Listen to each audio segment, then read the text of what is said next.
13ª leva de perguntas sobre o coronavírus. Já começo aqui com a questão da Aline. Olha, curiosidade boa, hein? Importante essa aqui.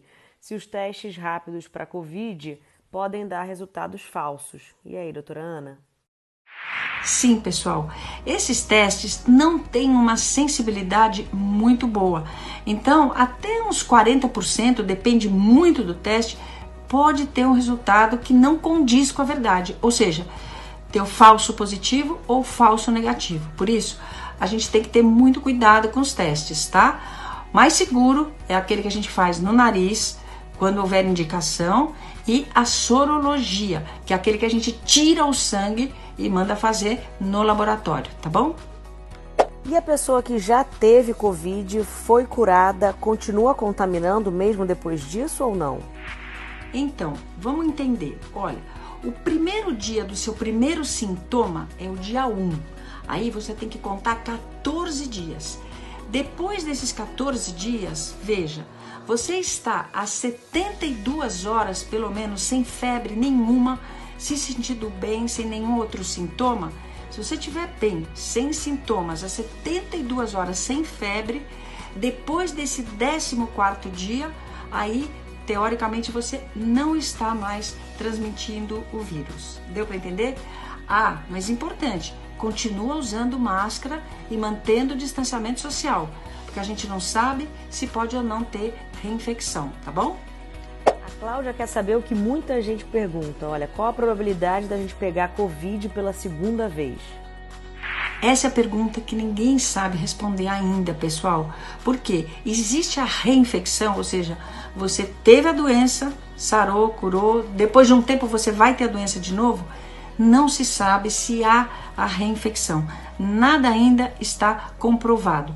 Exatamente por isso é que, mesmo quem já teve a Covid-19, curou, sarou, deve usar máscara depois, manter o distanciamento social e seguir lavando as mãos, tá? Até pelo menos que a gente tenha uma certeza científica da possibilidade ou não da reinfecção, tá bom?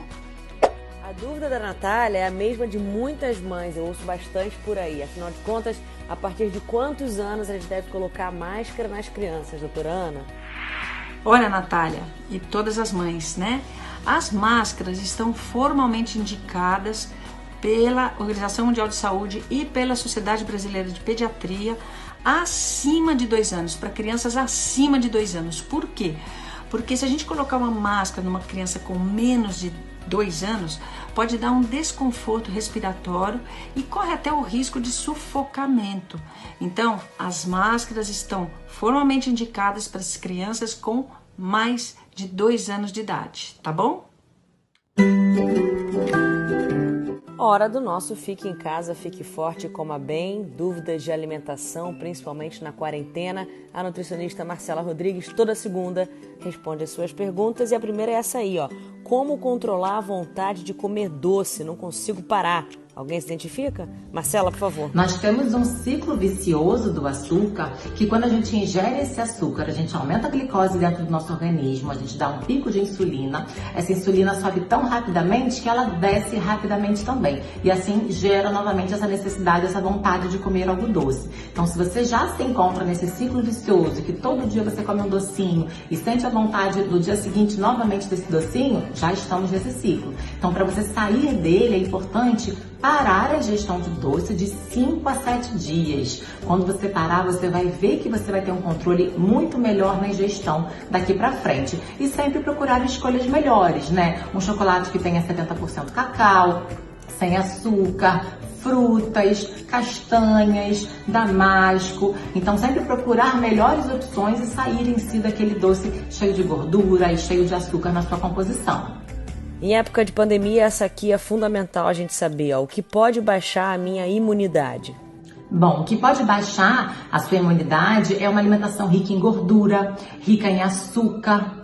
Se você não tem uma boa hidratação, então tem que beber água. Intestino. O nosso sistema imunológico é diretamente relacionado com a nossa flora intestinal, então a gente tem que tratar esse intestino. Até o sono pode atrapalhar na nossa imunidade também, então ter uma boa qualidade de sono é importantíssimo. E o que eu tô vendo hoje em dia, pessoal, é que as pessoas estão fazendo tudo ao contrário disso que eu falei. Estão comendo livremente, muita gordura, muito doce, muito açúcar, e aí estão bebendo muito álcool, não estão tendo uma ingestão de água adequada. Então é importantíssimo agora, nessa fase, a gente pensar na nossa saúde.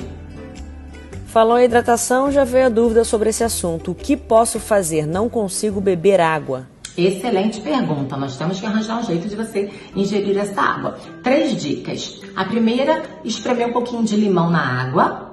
A segunda, introduzir na forma de chás, não 100%, mas de uma forma equilibrada. Um pouco de água com um pouco de chá. E a outra é introduzir na forma de água aromatizada, incluindo alguns alimentos na água para dar algum sabor. Não é suco, porque você não vai espremer o alimento, a fruta ali, mas você pode colocar, por exemplo, umas rodelas de laranja, umas rodelas de limão, gengibre, abacaxi, morango, hortelã, até mesmo um pau de canela também fica bom. Então pense em alguma forma de você introduzir e beber essa água.